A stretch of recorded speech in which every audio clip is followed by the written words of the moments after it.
One of the most important factors in choosing the right type of foundation is soil strength. If the soil has sufficient bearing capacity, we can use shallow foundations like isolated footings, strip footings, or mat foundations. We'll cover each of these in detail in the next slides. But if the soil is weak, like in coastal areas where soils are often loose or soft, or if the structure is very heavy, shallow foundations might not be sufficient. In that case, we need to use deep foundations such as piles.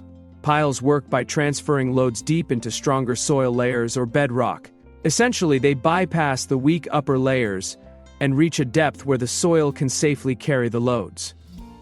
Let's now focus on shallow foundations, starting with isolated footings.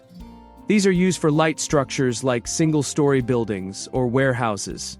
An isolated footing is simply a block of reinforced concrete placed under a single column. To enhance stability, these footings are often connected with tie beams or strap beams, which help distribute loads more evenly.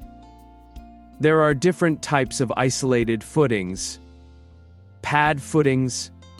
These are the most common type, typically used in warehouses and lightweight structures. They consist of a solid concrete block with reinforcement placed at the bottom, and sometimes at the top as well. Stepped footings. These are used when a simple rectangular footing isn't enough to carry the loads. A stepped footing has additional layers of concrete, forming a staircase-like shape, which helps distribute the loads more effectively. Sloped footings. Similar to stepped footings, but instead of steps, they have a smooth, trapezoidal shape, which improves load distribution and reduces pressure on the soil.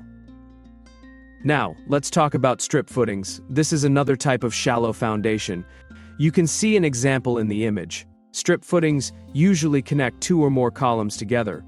Now, when these strips are placed in both directions, meaning they connect columns in both the X and Y directions, we call them grid foundations.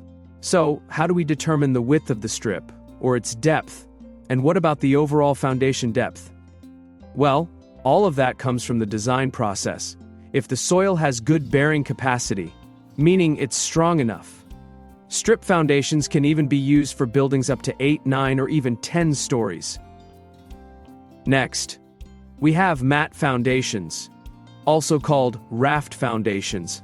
Unlike strip or isolated footings, raft foundations cover the entire footprint of the structure. The entire area under the building is reinforced with rebar, and concrete is poured to create a single solid foundation. Why do we use raft foundations? Well, if the soil is too weak for isolated or strip footings to work, we go for a raft foundation. It spreads the load evenly across the whole surface. It acts like a thick concrete slab, reinforced with rebar and poured to a designed depth. Raft foundations are excellent for distributing loads evenly, which helps prevent uneven settlement. But of course, they're more expensive to build compared to strip or isolated footings. Now, let's move on to deep foundations. Remember earlier, we said foundations are classified as either shallow or deep. Well, deep foundations come into play when shallow foundations aren't enough to support the structure. Here you can see an example of pile foundations, the most common type of deep foundation. So, what's the role of piles? Imagine we have a building sitting on a raft foundation, but the soil underneath is too weak to support the load. If we rely only on this weak soil, the foundation could fail. So what do? We drill deep into the ground, searching for a stronger soil layer or bedrock.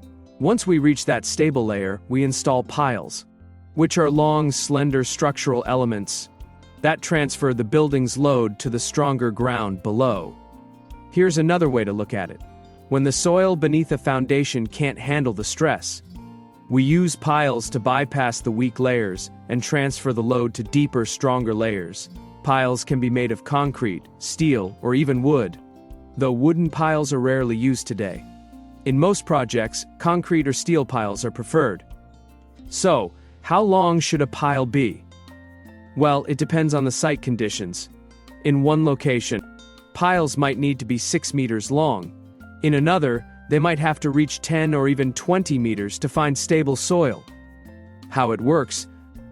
The building's load is applied to the foundation, but the soil below is weak, so we excavate down, maybe 10 or 15 meters, and install piles to reach a stronger soil layer. Now, how do we install piles? The process goes like this. 1. Drilling. First, we excavate the ground to the required depth. The pile diameter is determined during the safe software design process. But to give you an idea, common diameters are 80 centimeters, 1 meter, or even 1.5 meters in building projects. 2. Casing installation. Metal casings are placed in the hole. These prevent the soil from collapsing and act as a formwork for the concrete pile. 3. Reinforcement placement. Next, we insert the reinforcement cage, which has been pre-assembled outside, into the drilled hole. 4. Concrete pouring. Concrete is then poured into the hole to form the pile. 5. Casing removal.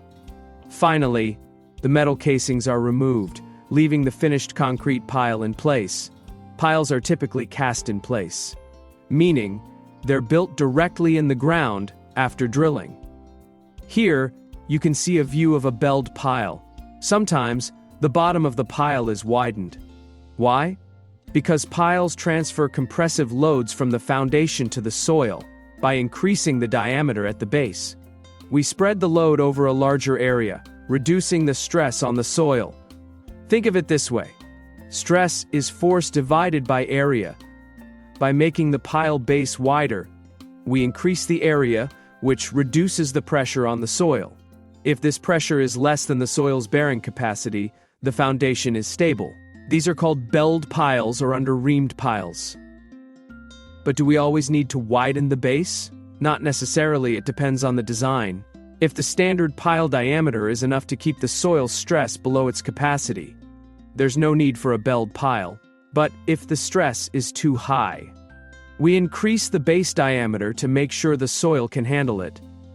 So, that's the introduction to foundation types.